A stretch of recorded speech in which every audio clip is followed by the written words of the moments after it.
is correct. I'm delighted to be back and great to see you, Brian. As always, it's great to be here. You made a very interesting point, Governor, today. You said that this proves that manufacturing jobs can't happen in the United States, and you credited the people of Moberly specifically. Very, very definitely, because they are the ones who put the leadership team in place that was creative enough to figure out how to make it happen.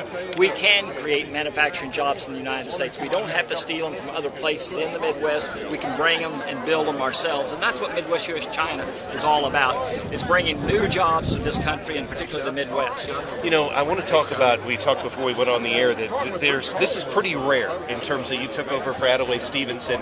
Talk about this group, because I think a lot of people probably aren't very familiar with it. Well, we're the only region in the country that actually has any organization like this. And what I'm doing is putting together a team that represents the entire Midwest. I'm working with the Governor of Ohio, Governor Strickland, who's chairman of the Midwest Governor Association, his staff. I've got officers in Illinois and Indiana and other places. We're putting together a team that really works on behalf of the Midwest.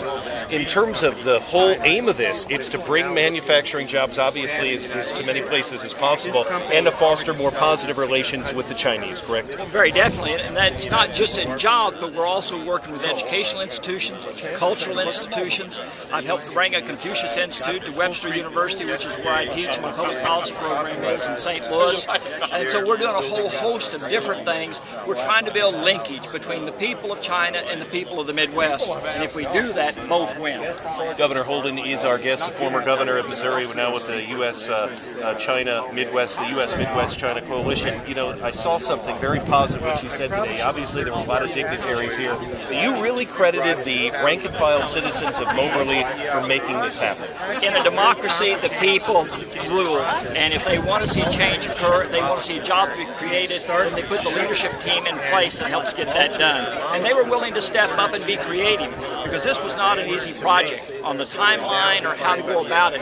But at every step of the way, whether it be the mayor, whether it be the economic development people, whether it be the city council, whether it be the schools, they all work together to figure out a way to make it happen.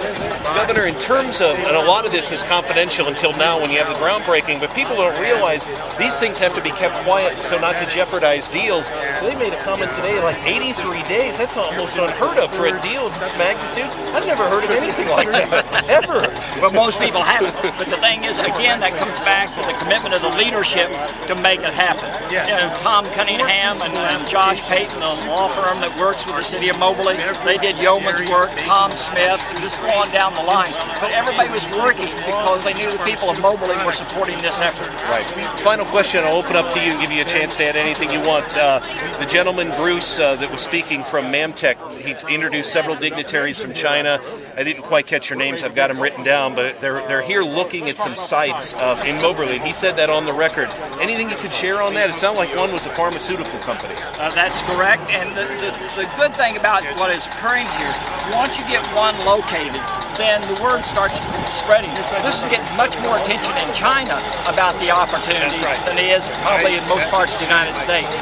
So there's other companies already reaching out to me and want to talk about where else might we go, what else can Moberly offer, how did you put this together, who's the team that did it, and I'm going to turn right back to Corey and the mayor and people like this and say, these are the people that figured out how to make it happen. Moberly, Missouri, a town of 14,000 people, is leading the United States in job creation of this kind. There's no doubt about it. Can you get, I guess you can't give a specific number, but it's more than one company interested. Can you confirm that? Yes. In fact, there may be several opportunities, and the thing is, once we get them in the Midwest, then they'll come in a lot of different places, and it all helps Moberly, it all helps Missouri, it all helps the rest of the Midwest. That's the reason this is so important. We're not fighting over jobs in Illinois, Missouri, or Kansas, Missouri, or Iowa, and Nebraska.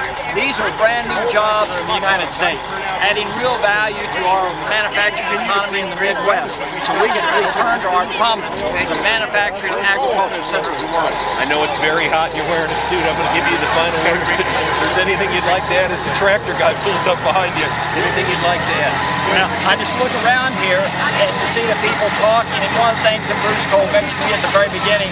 He said, these people really get along, they like each other. That's the reason we want to come to Moberly, Missouri. Our guest again has been Missouri Governor Bob Holden. I covered him for 4 years. I remember when he was treasurer, covered him there as well. It's great to see you. We hope to see you back many times. Not at all. I'll be back anytime, Ryan. You just call.